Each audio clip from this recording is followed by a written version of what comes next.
Salam alaikum. Aujourd'hui, on va lire une histoire. On va savoir ce qui est sur les couvertures d'abord. Ici et ici. Ici, c'est Cressida. Kawel, c'est l'écrivain qui a écrit cette histoire.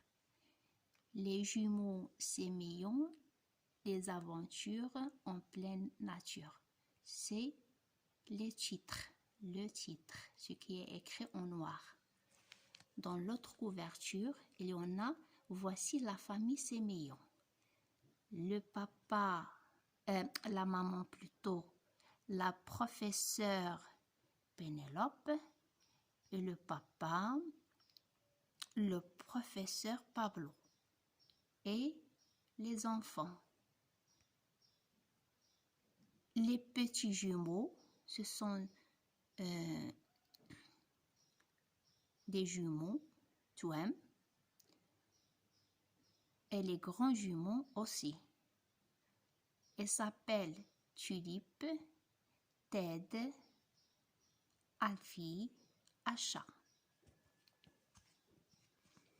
Cette famille s'émeillant a inventé une machine à voyager. La machine dont le temps capable de se déplacer sous l'eau, sur la neige, sur la glace et à travers jungle et savane pour partir à la découverte d'animaux incroyables d'hier et d'aujourd'hui. Ici, la famille, elle a inventé la machine et se déplace. تتحرك في l'eau, la neige, les glaces, etc. وتتمشي حتى للغابات والسافانا, etc. Pourquoi? Pour partir à la découverte d'animaux incroyables. Des animaux, quelque chose d'incroyable. Allez, on va lire.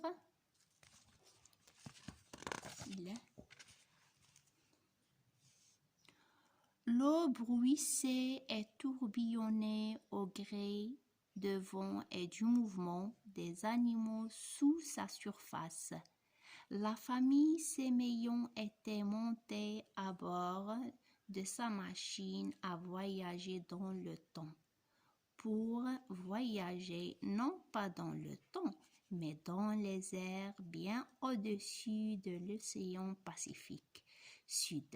La professeure Pénélope et le professeur Pablo espéraient pouvoir prendre des photos aériennes de certains des animaux peuplant l'océan.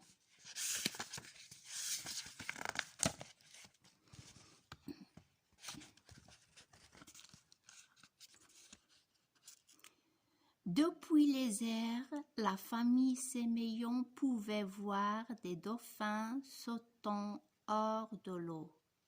Mais ce n'étaient pas les dauphins qui les intéressaient. Ils espéraient voir quelque chose d'un peu plus gros. « Oh !» s'exclama Alfie, pointant son doigt vers le bas. « Qu'est-ce que c'est ?»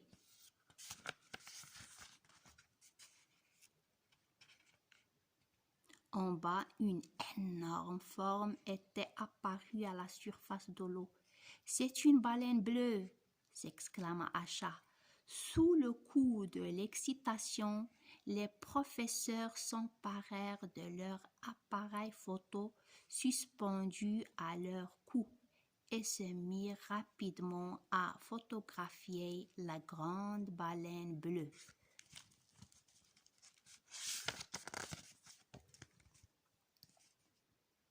Elle est immense, lâcha Ted. La baleine était plus longue que 3 bus, les uns à la suite des autres. Et regardez ce qu'il y a près. Et regardez ce qu'il y a près d'elle, dit Acha. C'était un baleineau et lui aussi était de taille imposante. Elle était à peu près de la taille d'un éléphant. Ah, regardez. Plus grand. La plus petite ou bien comme un éléphant. Ici, il a dit la taille d'un éléphant. Il est à peu près la taille d'un éléphant.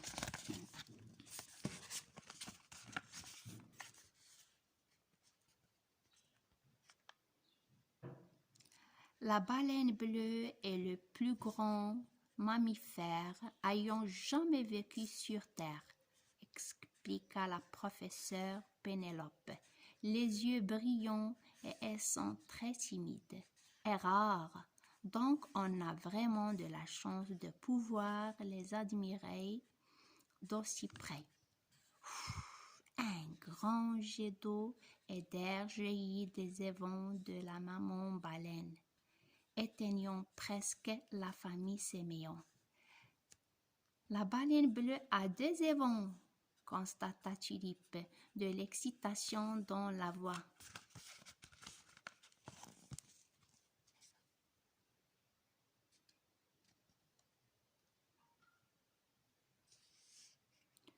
Une autre énorme baleine bleue apparut aux côtés de la maman. Elle semblait vouloir porter la baleine jusqu'à la surface.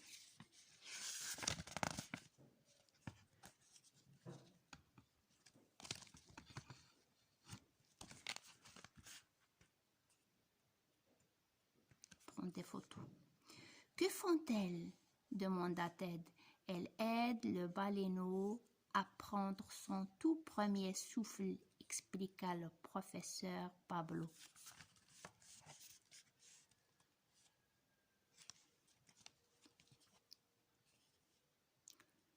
Comme elles sont gentilles, lâcha Tulipe. Ah oui, les baleines bleues sont timides, mais très gentilles, ajouta la professeure Pénélope.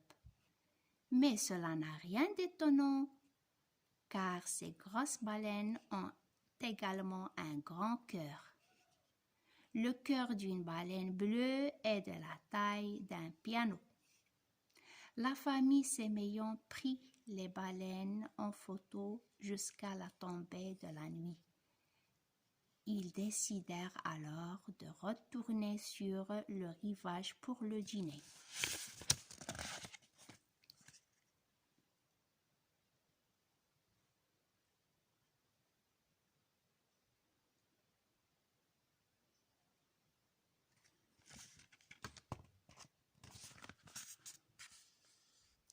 Le professeur Pablo se mit aux commandes pour faire demi-tour avec la machine à voyager dans le temps. Au même moment, les 3 baleines firent jaillir 3 jets d'eau de leur évent. « Et nous disent au revoir !» s'écria Tulipe en leur faisant signe à son tour. « Au revoir, adorable baleine !» Mais la machine à voyager dans le temps ne semblait pas vouloir faire demi-tour. Elle se mit à piquer de nez en direction de la mer.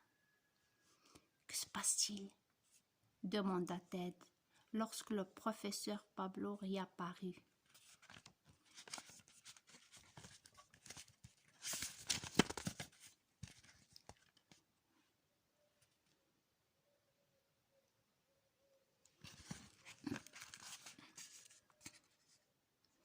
Nous n'avons presque plus de carburant, répondit le professeur Pablo.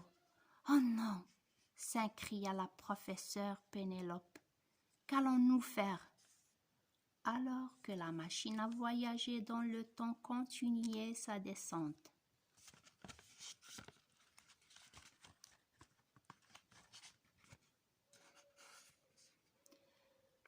Alfie repéra quelque chose. Hé, Tulipe, au lieu de faire signe aux baleines, pourquoi ne ferais-tu pas plutôt signe à ce bateau en bas?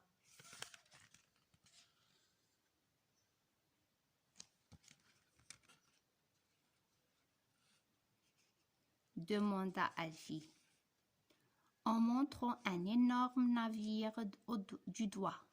Peut-être qu'ils peuvent nous ramener à la maison.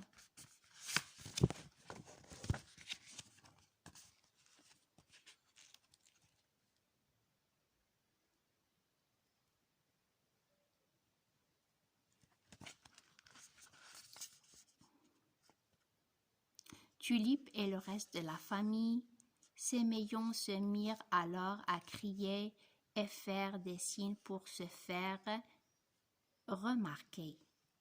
Le capitaine du navire finit par lever la tête et cligna des yeux, surpris par ces étranges spectacles, et changea bien évidemment de cap pour venir les récupérer. Le professeur Pablo se remit aux commandes et fit doucement.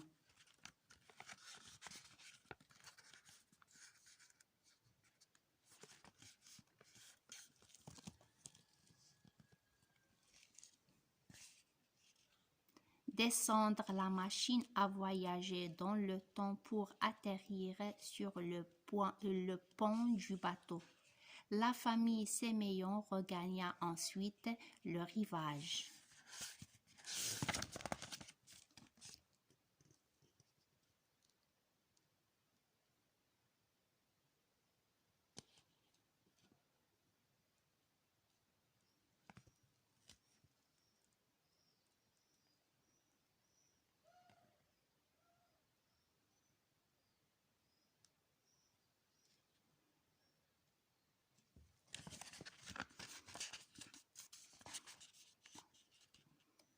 La nuit tombait sur les côtes de l'océan Pacifique Sud. La famille Séméon dînait autour de leur feu du camp. Au large de la baie, des dauphins jouaient au clair de lune. Le capitaine est bien gentil de nous avoir sauvés, dit Tulipe. Très gentil, répondit la professeure Pénélope. Le cœur des hommes n'est peut-être pas aussi gros que celui des baleines bleues, mais elles savent eux aussi se montrer gentils et serviables.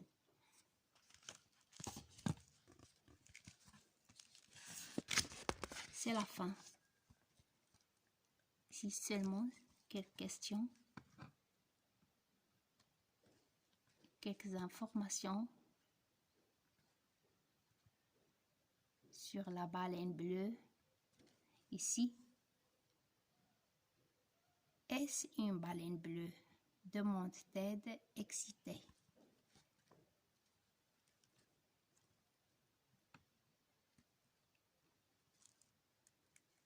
À la prochaine, Inch'Allah, dans une autre histoire.